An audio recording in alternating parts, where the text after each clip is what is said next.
Salut à toi. Dans cette petite vidéo, laisse-moi te montrer la voix de Bathtub Brothers, les frères baignoires, quoi. À quand les cousins pissotières? L'appel d'offres est lancé.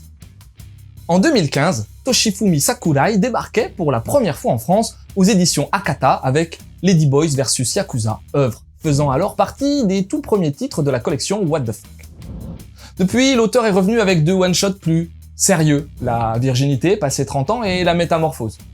Et en 2020, voici le mangaka de retour dans la collection What the Fuck avec sa dernière série en date, Bathtub Brothers.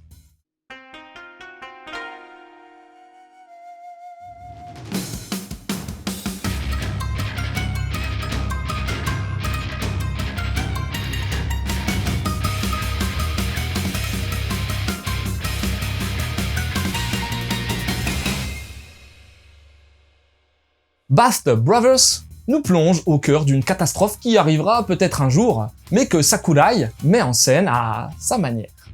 Koike Haruo est un lycéen, vivant avec sa mère et son grand frère de 29 ans, Natsuo. Ce grand frangin, et gros aussi, l'adolescent n'a jamais pu le blairer, car il se montre plutôt égoïste et reste constamment enfermé dans sa chambre depuis des années en ne faisant rien, pendant que leur mère se tue à la tâche seule pour les nourrir. Mais Haruo, lui non plus, n'est pas forcément le garçon idéal. Déterminé à perdre sa virginité la veille de ses 17 ans, il a fait croire à Baba Saori, la fille la plus laide de sa classe, mais dont les seins sont énormes, qu'il est amoureux d'elle, tout ça pour l'attirer chez lui.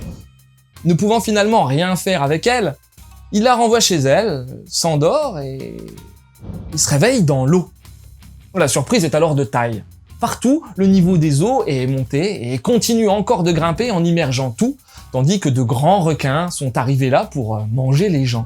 Pour se sortir de là, Haruo doit compter sur ce grand frère détesté. Et c'est ainsi que les deux brothers vont errer sur les eaux, à bord d'une baignoire, au gré des attaques de requins et des rencontres.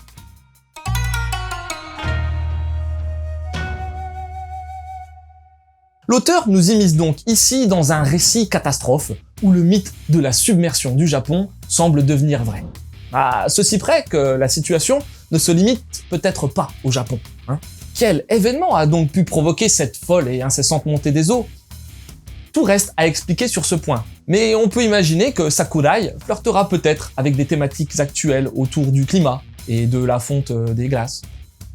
Tout ceci n'est que supposition pour l'instant, et dans ce premier tome, on se contente surtout de voir les deux gaillards voguer au gré des premières péripéties, souvent mortelles pour leur entourage, les requins n'étant jamais bien loin et certains humains pouvant eux-mêmes devenir de belles raclures en faisant montre de leur égoïsme pour essayer de s'en sortir au détriment des autres. Ces premières péripéties sont on ne peut plus classiques dans les récits catastrophes de ce type, avec différentes premières menaces attendues.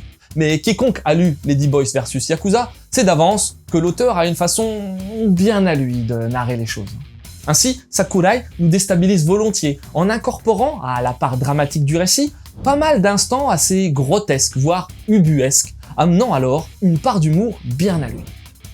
L'apparence exagérément disgracieuse de Natsuo, ses paix malvenues, sa façon de bouffer des chips, pendant qu'à côté, c'est le drame pour les autres, la baignoire, qui sort de nombre d'attaques. Un mélange assez détonnant auquel on accrochera ou non, mais qui n'empêche pas l'auteur d'entamer également un certain portrait de ses personnages principaux, qui cachent d'autres choses derrière leurs premières apparences ingrates. Ainsi, Haruo semble quand même regretter de s'être mal comporté avec Saori. Cette dernière se montre très humaine, voire même touchante derrière son physique. Natsuo lui-même préfère cacher à Haruo le sort de leur mère pour ne pas le faire souffrir. D'ailleurs, on imagine que la relation entre les deux frères sera l'un des leitmotifs de la série.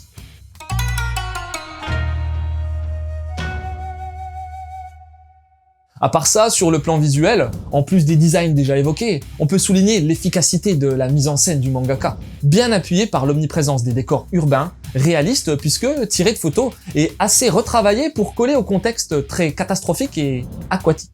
Côté édition, on retrouve à la traduction Aurélien Estager, qui avait déjà officié sur la virginité passé 30 ans ainsi que sur la métamorphose, et qui, ici, offre un travail de qualité bien dans le ton de l'œuvre.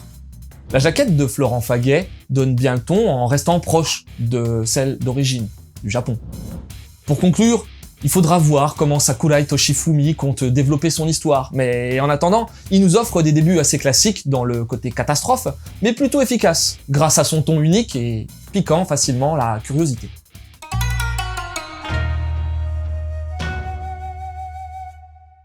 Pour les titres en lien, va lire Lady Boys vs Yakuza. Ça parle de quoi? De yak et puis de trave. Mais pour plus d'infos, il y a Mangado. Sinon, niveau Brothers, il y a aussi Uchiu Kyodai, Space Brothers, un titre faisant la part belle à une magnifique épopée spatiale mettant en avant deux frangins japonais. Un titre à connaître. Et puis deux autres frangins que j'aime particulièrement, ce sont les frères Elric de Full Metal Alchemist.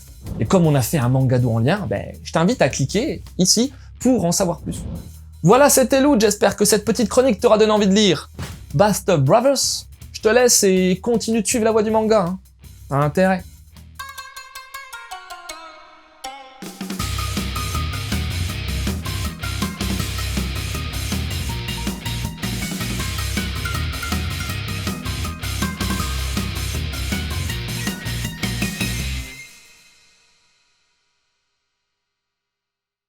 Moi, je suis fils unique, alors je sais pas du tout comment que ça se passe d'avoir un frère.